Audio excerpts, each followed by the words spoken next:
La ville du Moule a l'une des plus grandes et belles histoires des communes de la Guadeloupe. Elle a été pendant longtemps le premier port de l'archipel et tiendrait d'ailleurs son nom de la déformation du mot molle, signifiant jeter.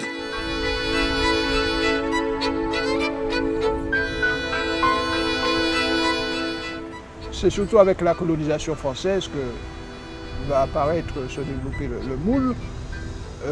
Colonisation qui, concernant la Grande Terre, se fait surtout à partir du XVIIIe siècle, puisque la colonisation a débuté d'abord du côté de la région de Basse-Terre.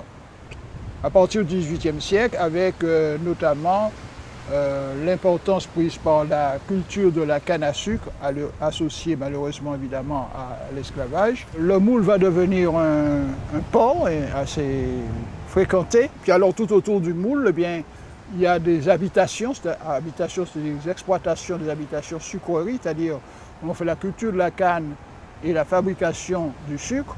Et cette activité va se développer au cours du XIXe siècle. Mais le problème pour le moule, c'est qu'il y aura la concurrence de Pointe-à-Pitre. Alors, le moule, je passe sur beaucoup de péripéties, mais au cours du XIXe siècle, tantôt le moule est ouvert aux navires de commerce étrangers, tantôt il est fermé. Et on peut dire que c'est vraiment à partir du XXe siècle que l'emporte Pointe-à-Pitre.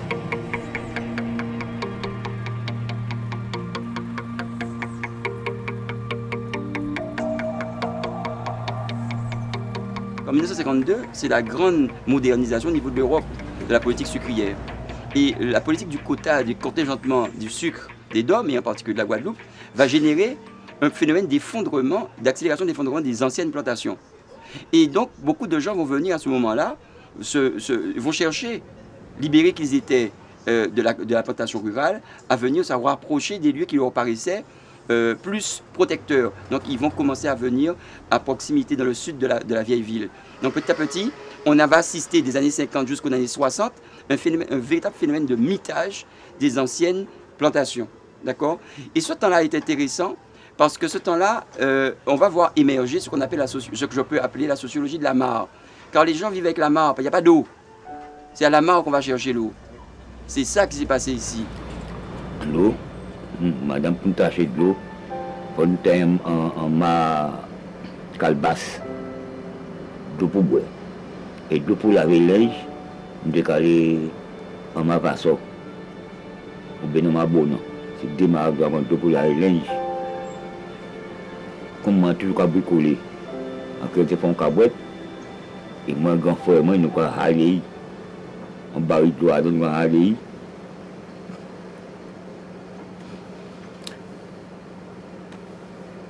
Depuis à Calbas, moi, grand frère, moi. Alors, si vous allez là, il est pourtant, il est gay. Mais si tu le vois pas, moi, grand frère, moi, je dis, ouais, c'est misère, nous allons misère. Bon, maman, tu as travaillé à garder comme moi. Quand on est là, quand on a l'anniversaire, moi, grand frère, moi, j'ai un gros chalumeau. Nous avons rencontré à garder pour venir des moulins où je suis arrêté. Et pour nous aller. C'était des corvées terribles. Parce qu'il fallait aller chercher l'eau. Et puis, il n'y a pas de sanitaire. Donc, il y a des corvées de ce qu'on appelle les corvées tinettes. Et c'est du temps social. Et ce temps social, ce temps domestique, est organisé à partir de ce moment-là autour des corvées domestiques et journalières. On va faire la corvée d'eau, parce qu'il faut vivre avec de l'eau. S'il n'y a pas d'eau, on ne vit pas. Il faut une corvée de tinette. Et petit à petit, comme des gens viennent ici de plus en plus nombreux, vont se développer chez les gens, c'est logique de l'olo qu'on connaît. Et petit à petit, une vie sociale va émerger. Et cette vie sociale va donner lieu, dans les années 60, 65 et un peu plus, à ce qu'on va appeler après le phénomène de densification, un phénomène d'institutionnalisation de ces quartiers. Et c'est-à-dire que finalement, comme il y a des gens qui vivent là, de plus en plus de gens, eh bien, il y a des petits chemins qu'il faut faire, il y a de l'eau qu'il faut apporter, il y a de l'électricité qu'il faut que la ville apporte, petit à petit, dans ces zones-là. Et c'est ainsi qu'on va sortir de l'économie de la mare pour rentrer dans l'économie de la borne fontaine. Et on va voir qu'autour des bornes fontaines vont là se développer les queues qu'on a connues, où les gens venaient chercher l'eau pour vivre. Et ces quartiers vivent avec la Bonne Fontaine. Ils étaient à la mare, maintenant ils sont à la Bonne Fontaine. Et ce qui se passe, c'est que, au fond, dans les années 77, il y a un premier essai de modernisation de ces quartiers. Il n'aboutit pas. On remet ça à plus tard. Parce que le quartier, finalement, il vit. Et s'est développé dans ce quartier toute une série d'activités, des petits commerces, des petits ateliers de mécanique, de menuiserie. C'est un quartier qui fonctionne, qui vit, c'est une vraie vie. Il y a quelque chose qui est de l'ordre de la richesse urbaine, de la richesse sociale plus qu'urbaine à ce moment-là. Et que quelque part, lorsqu'en 1989, Hugo arrive, Hugo frappe des quartiers de manière terrible qui sont dans un processus d'institutionnalisation. Il rentre dans la ville par petits pas. Et Hugo détruit tout ça. 16 septembre 1989, une date qui reste gravée dans la mémoire de chacun. Le cyclone Hugo a dévasté la Guadeloupe et les quartiers de Sergent, Vassor et Bonan sont particulièrement touchés.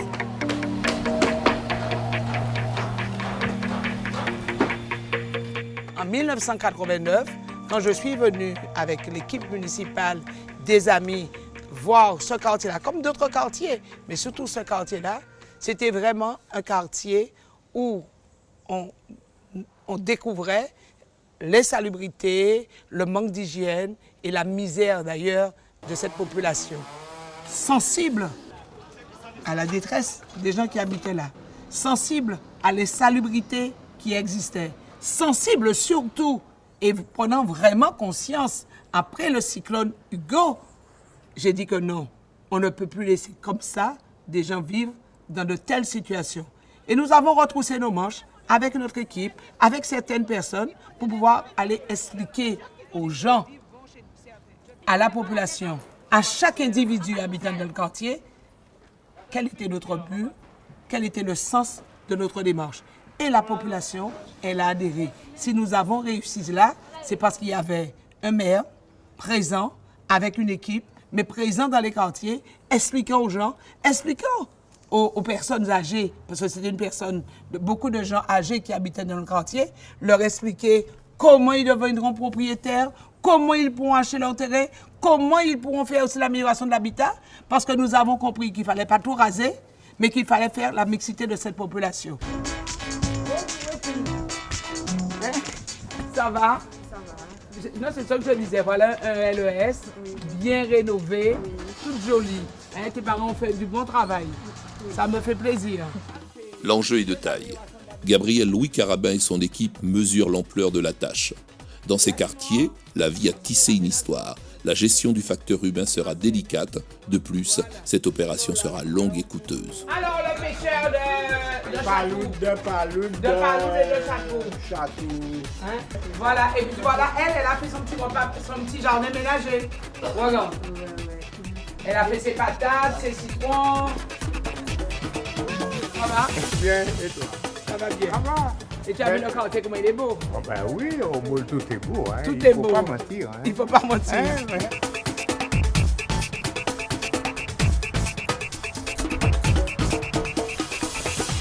La ville du Moule a donc sollicité l'État pour l'aider dans cette opération. Aux côtés de la ville, il y a donc des opérateurs, notamment donc, ce qu'on appelle une SEM, Société d'économie mixte, qui est chargée donc de coordonner les différentes actions qui sont menées. L'État, bien entendu, qui est le principal financeur, puisque l'État finance à 80% cette opération. Le rôle de l'État, c'est pas simplement de financer, mais c'est aussi de conseiller, de contrôler ce qui va se passer et de favoriser donc les actions prioritaires. Parce que nous avons dit que l'action prioritaire, ce n'est pas tout simplement de participer à une action, mais c'est surtout de faire en sorte que les habitants des quartiers donc, puissent bénéficier de conditions de vie qui soient satisfaisantes.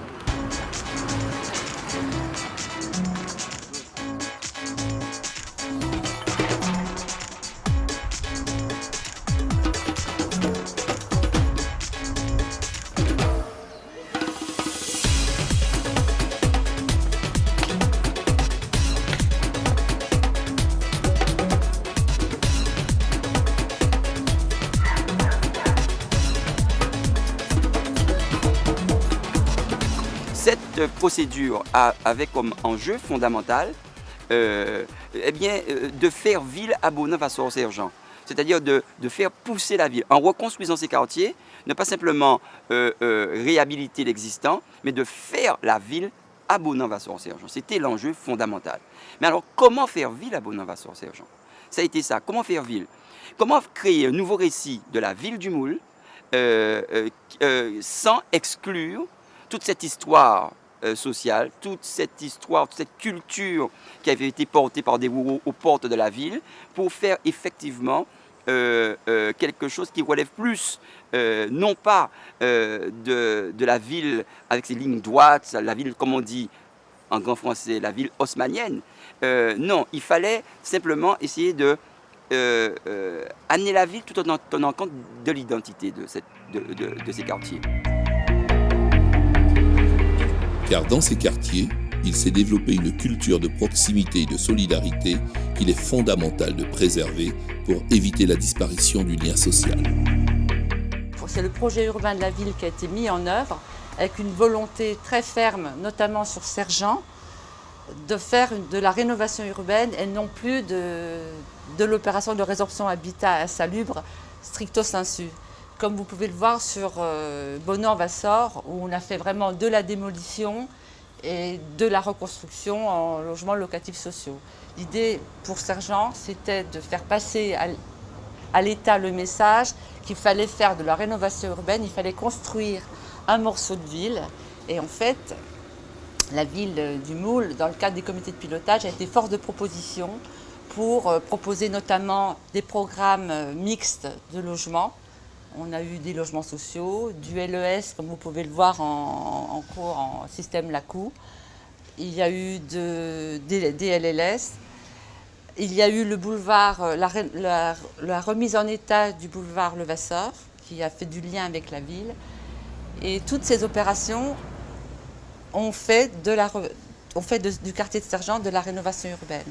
Sans oublier le travail de la ville sur la mémoire, qui, je pense, a aidé les ménages à s'approprier le projet et aussi à être accepté.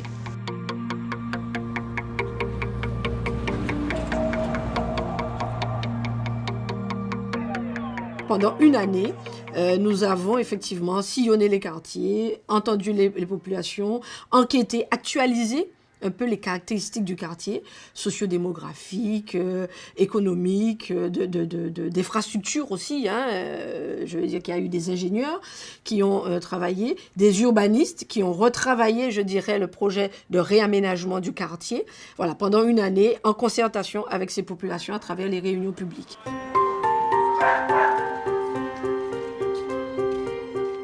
Nous sommes arrivés d'accord avec un plan d'aménagement. Donc il y a eu une réunion publique où le maire du Moule, donc en la personne de Mme Gabrielle Louis Carabin, donc m'a présenté à sa population. Donc il fallait après que moi je prenne la tâche de chaque personne pour expliquer aujourd'hui qu'est-ce qui va être fait. Pour le plan, la destination de chaque maison, de chaque famille, comment ça va se passer et comment on va travailler ensemble pour changer leur cadre de vie qui aujourd'hui existe, qui aujourd'hui est réalisé.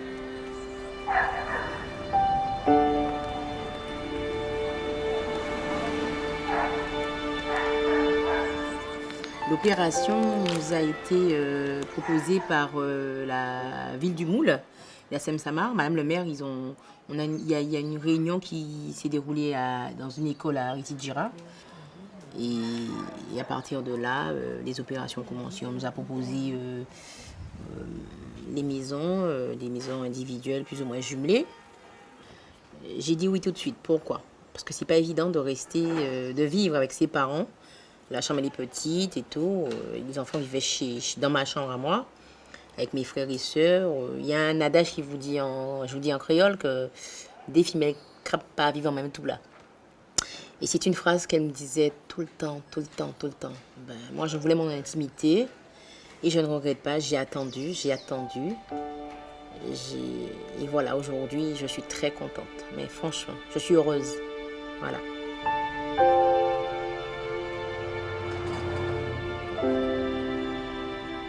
Comme pour Guylaine, Cette opération de résorption de l'habitat insalubre a permis de régler de nombreux cas de cohabitation, mais également de permettre à des familles d'accéder à la propriété.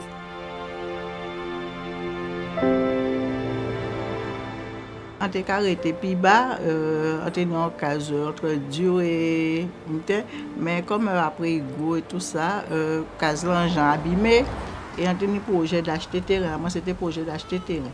Mais comme on réfléchit, on voit qu'il y a trop de problèmes, on dit mieux vaut qu'on passe en zone rénovation. On allait avec vraiment Bergame, et dit moi ça oui, il faut regarder bon moi, il vient visiter et dit moi projet là bon, il faut accepter. Et après moi il y a dans et yo reloger moi dans case butin, on resté 4 ans et après il construit, il fait adapter bon moi, il fait salle de bain là, tout machin là-bas, conforme à un butin handicap.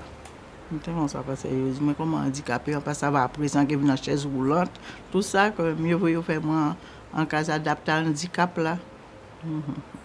Et il fait bon moi. Les piliers de la résorption de l'habitat insalubre, c'est de permettre aux gens de devenir propriétaires, d'avoir, quand ils ont, surtout, comme on dit, là, l'ombricailloté terrée, c'est de leur permettre en fait d'avoir une situation réglementaire normalisée, hein, puisque on le sait, on a beaucoup de gens qui habitent sur des parcelles de terre et sur des cases, des maisons, mais ils ne sont pas propriétaires du foncier. Donc là, c'est un des piliers de l'opération, c'est de permettre à ces gens-là de devenir propriétaires. Donc effectivement, on a un gros volet de régularisation foncière, hein, de permettre aux gens, et ça c'est notre fierté quelque part, de dire à une personne qu'elle pourra transmettre son patrimoine à ses enfants et d'avoir un titre de propriété. Lacatella, le fameux Lacatella, c'est vraiment un des piliers de l'opération.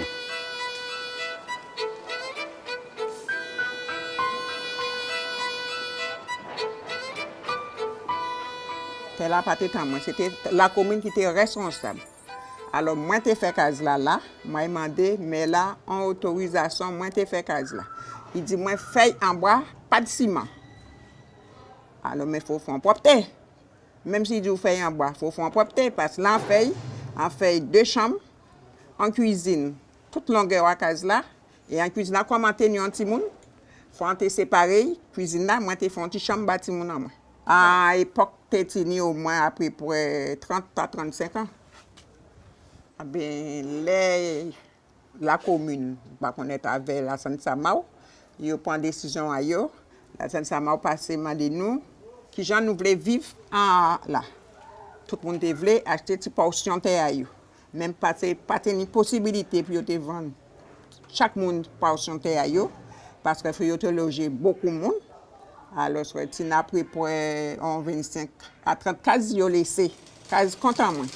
Ils ont laissé, ils ont mis les propriétaires des cases à eux, plus terrain à eux. Là, ils ont proposé nous acheter. Moi, en venu, moi, acheter. Les cases ont déjà assis. Actuellement, il faut une case qui est bien améliorée, qui est bien aménagée à côté case en moi. Alors, il faut changer le visage à case en moi. Alors, moi, je sais changer actuellement là. L'opération s'étend sur 15 hectares et il est prévu de construire plus de 700 logements neufs. À l'origine, 521 logements constituaient ces quartiers et 332 d'entre eux ont dû être démolis. Il fallait donc trouver des solutions provisoires pour loger les personnes en attente de logements neufs sans les déraciner. En attendant. Oui, en attendant. Je crois que c'est pour faire bâtiment, mais que c'est un côté site. Mais en attendant, je crois bâtir pour moi, mon petit côté. Oui, et surtout, moi, pour l'argent, moi, l'escalier arrête pour moi. Oui. C'est bon, avec bon manœuvre, en café, manœuvre à moi.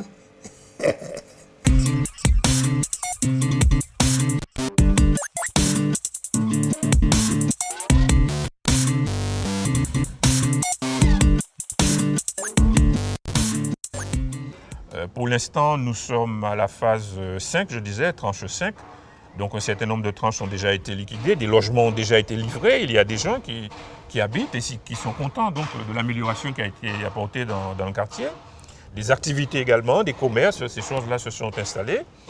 Et maintenant, donc, il y a des logements qui seront bientôt livrés. Là où nous sommes, c'est ce qu'on appelle des résidences intermédiaires, c'est-à-dire pour favoriser une certaine mixité dans la population qui réside. Donc on permet à des gens qui ont un petit peu plus d'aisance financière de résider également dans ces quartiers-là.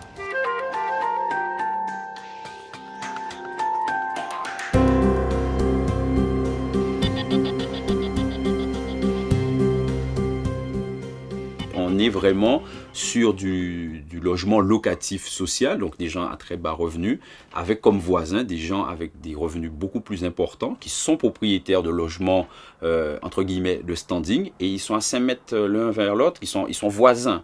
Et on a une cohabitation, une mayonnaise, comme on aime dire sur le terrain, qui prend tout à fait, ça fonctionne de manière magistrale, et on a à ce jour, je parle beaucoup du Morne-Sergent au Moule, où il y a un programme de 19 logements intermédiaires, et en face un programme de plus d'une trentaine de logements sociaux, et on n'arrive pas à voir la différence entre qu'est-ce qui est intermédiaire, qu'est-ce qui est le logement social, et je pense que cette volonté-là de mettre au niveau les logements sociaux à ceux de logements intermédiaires sans véritablement de mettre de barrières, en tous les cas déjà dans la conception et la construction est fondamentale et permet par la suite au quotidien d'avoir cette possibilité de fonctionnalité entre les uns et les autres. Donc sur ce plan de la mixité sociale, je pense qu'on l'a réussi au sein de cette hiérarchie.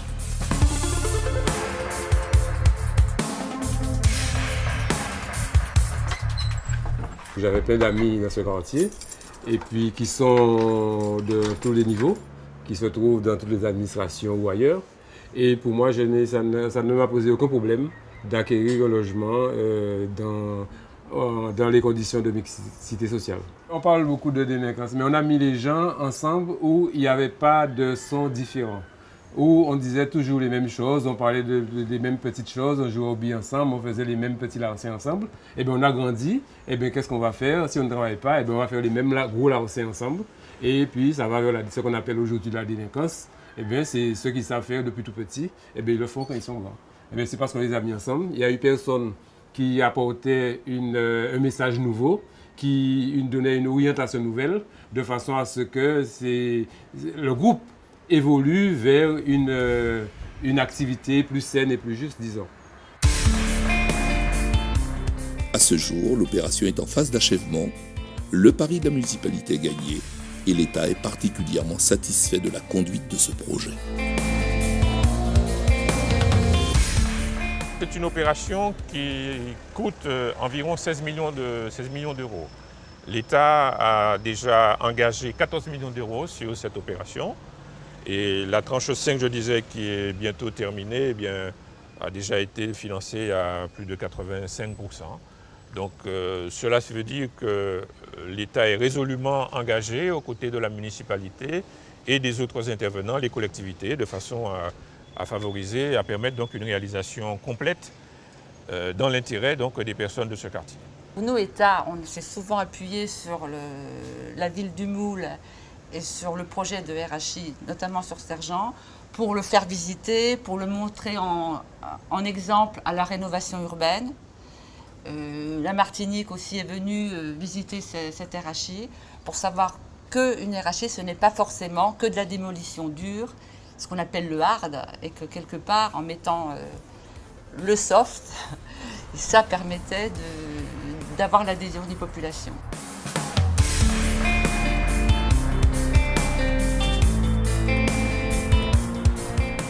La résorption de l'habitat insalubre est une politique très importante en Guadeloupe. L'État y consacre environ 10 millions d'euros par an sur une enveloppe de 60 millions d'euros qui est du ministère des Outre-mer. Et donc il y a actuellement 20 opérations ouvertes sur 12 communes. Et donc il s'agit d'avancer progressivement sur chaque quartier. D'un côté, il faut aller assez vite parce que les familles sont dans la difficulté. D'un autre côté, il faut prendre le temps nécessaire de la concertation Et donc, nous comptons beaucoup sur les maires et ne se font des opérations que dans les communes où les maires le souhaitent. Donc le premier critère de choix pour nous d'une opération d'habitat insalubre, c'est la volonté des communes. Et on a beaucoup de demandes, donc on travaille en étroite collaboration avec les communes et les sociétés d'aménagement.